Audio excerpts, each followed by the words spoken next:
Okay, so things that make a Lotus a Lotus. Lightweight, high-revving petrol engine, but not necessarily high-powered, manual gearbox, rear-wheel drive, 2 doors, basic amount of equipment, basic amount of comfort.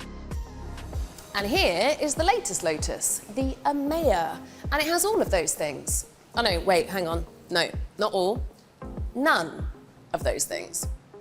Yes, the Emeya here is a 5-door fancy hatchback with an automatic gearbox, technically, adaptable air suspension, a big boot, a screen-laden interior including digital wing mirrors, augmented reality sat-nav, a cutting-edge stereo system. Oh, yes, and it's electric.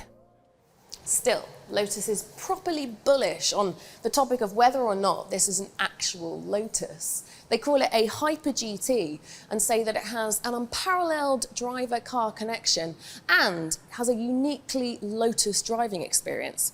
So let's find out what that actually means and whether or not it's true.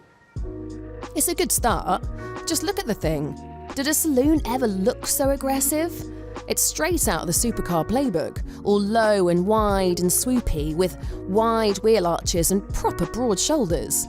The body looks low, emphasised by the contrasting black pillars and roof, and the bonnet sweeps down so that from the driver's seat it looks like it's pointing towards the road. It all looks like it's designed to be driven, with a big fat capital D. To that end, it has active aerodynamics. So when the grille is closed, it reduces drag, but it can open and draw in cool air, which will cool the brakes and the battery. It also has some proper cool F1 kit. So there's an active air dam at the base of the grille and an active diffuser at the rear. Combined, they help suck the car to the floor, which massively helps with handling and grip, which helps when you're giving it a big one, right? Same sort of thing at the back. So this is an active spoiler. Ordinarily it sits flush with the bodywork of the car, which makes the car more slippery and improves efficiency. But it can raise, which will improve downforce and helps push the car into the road. It also has porosity, apparently, which is a very fancy word for holes, or technically air vents. And they basically help the air travel smoothly across the car. There are 8 of them, to be exact. All this dynamic effort makes much more sense when you discover exactly what's powering the Emeya. It has 2 electric motors, one front, one back, which combined produce 905 horsepower and 985 newton-meters of torque, driving all 4 wheels. The 0 to 62 miles per hour time is just 2.78 seconds, making this one of the fastest cars on the planet. It has a twin-speed gearbox on the rear motor too, which helps with a 159 miles per hour top speed. Thankfully, the brakes are race grade, we're told, which means hopefully they'll have better pedal feel than the average electric car. So I think we can safely say that this is going to be an absolute riot to drive. But Lotus also reassures us that it's a proper, comfy, luxurious electric GT at the same time. One that can do long distances too, and they seem to have put just as much effort into that. The battery is massive, same as the one in the Lotus Electra SUV. That car has a 304-mile quoted range, so figure on 320 miles for this, as it's a much more aerodynamic car. Charging speed is rapid too, up to 350 kilowatts, which means, in theory, you can charge the battery from 10% to 80% in less than 20 minutes. It's even got a decent boot.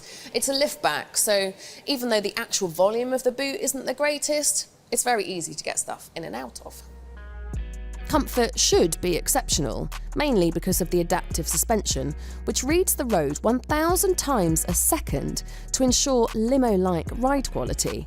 The seats are super soft Nappa leather, shaped to gently keep you in place rather than clamping you in.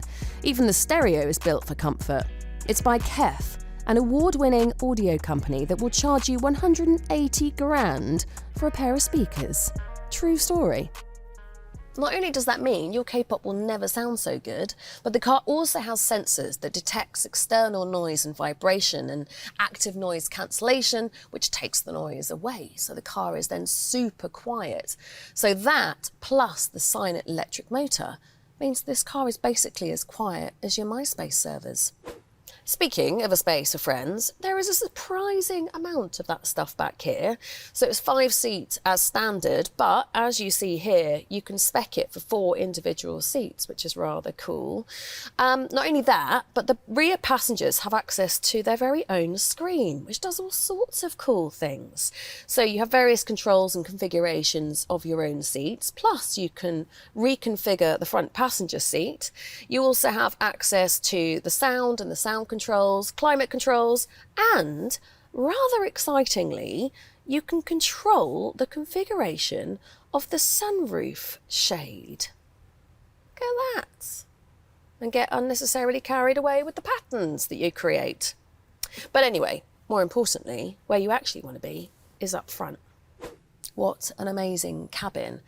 It feels very futuristic, particularly with all these screens in here. I know that people say this a lot, but it actually feels like a concept car in here. Now, you might be concerned this 15-inch screen sucks for usability, but there's another screen behind the steering wheel that has all of the key driving data, like your speedo and your battery charge. The passenger also has their own screen, which has the date and time, and rather annoyingly, controls for the stereo. But let's go back to the main screen because it's proper interesting. Lotus has used the Unreal Engine to power it, which the gamers among you will know is a video game graphics software. So it's super responsive, has a unique interface and powers some very cool features. Like how the screen will render your car in real time, so when you open a window or turn the wheels, you'll see it on the screen. It's pointless really, but it's fun, right?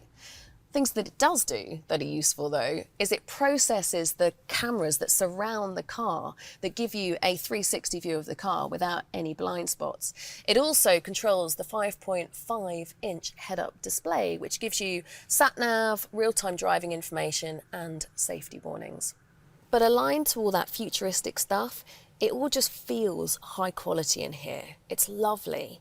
Driving position is low and sporty, as you'd expect from a Lotus, and as for this Alcantara steering wheel, feels very nice.